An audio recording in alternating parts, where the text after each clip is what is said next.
Starting with Indonesia, tens and thousands of Indonesians flocked to the international airport on Tuesday after the controversial Muslim cleric returned from his 3-year exile in Saudi Arabia.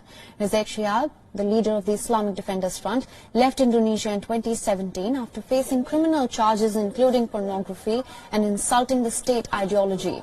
Charges were then dropped in 2018 by the Indonesian authorities with lack of evidence. Chaotic scenes erupted at the airport. Thousands of followers gathered to catch a glimpse of their leader. The crowd chanted, "God is great," marching towards the arrival gates, anticipating their leader's arrival. His supporters, holding placards and banners, cheered with joy as Syihab walked through the immigration gates with his family. Hari ini kita menyambut kedatangan Imam besar kita Habib Riziek Syihab. Ini merupakan hari yang luar biasa bagi pecinta beliau. Perasaannya gimana? Perasaannya sungguh fantastis, menakjubkan, menyenangkan, gembira.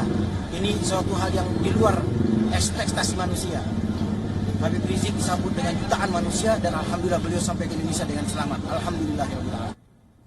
Shortly after arriving home in Jakarta, Syihab called for a fight against injustice. Addressing his supporters, Syihab said, and I'm quoting here, "My return home today is to call on you and to invite all Indonesian Muslims to join in a moral revolution. Do you agree? Are you ready to start a moral revolution today?"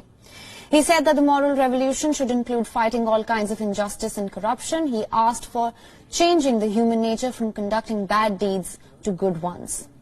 The massive crowds halted traffic to and from the airport, forcing several airlines to delay their flights. Airport authorities say that many of his followers spent the night at the airport waiting for the cleric's arrival.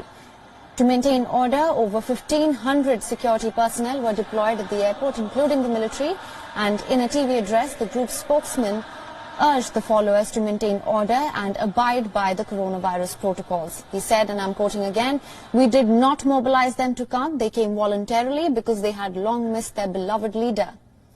A few years ago, the Islamic Defenders Front was on the political fringes. The group wants Islamic Sharia law to apply to Indonesia's 230 million Muslims.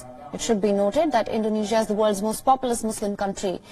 It has a secular government and a reputation as a tolerant, pluralist society that respects freedom of expression. Riziek Syihab's return is surely a worry to many. Regional experts say that Syihab could potentially strengthen his group as an opponent of the government. He enjoys a significant influence and followers to be reckoned with by all politicians in this country.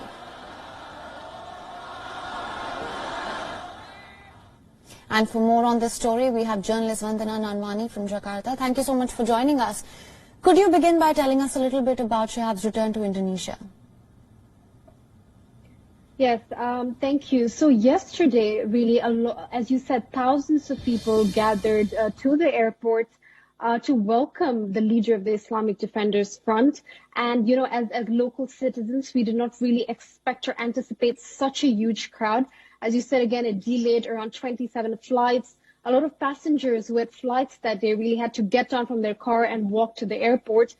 They also passed across the whole city, really welcoming him. And his destination was his house in West Jakarta. Of course, as you said, he was involved in a few cases such as pornography and the defamation of the official state ideology, or the Pancasila, which is really the foundation of Indonesia. However, because of lack of evidence, those charges were dropped. And that was also the reason why he fled to Saudi Arabia in the first place for 3 years now.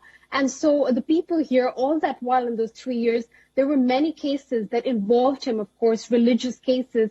However, his followers of the Islamic Defenders Front was just waiting patiently for him to come back. Of course, political leaders did have a say, but not as much say. And he was officially welcomed back yesterday around 9 a.m. on Tuesday at the Jakarta airport here. All right, Vandana. Also, shortly after his return, Syihab called for a fight against injustice. What do you make of that?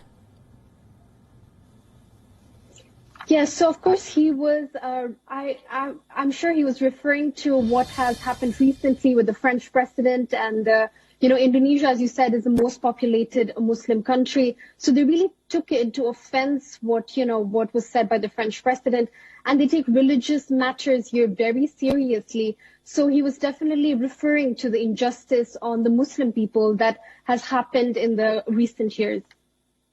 Also, and there are concerns as regional experts say that Syihab could potentially strengthen his group as an opponent of the government. How do you assess that? Yes, so the president is one of the issues that the president is trying to tackle here is extremism.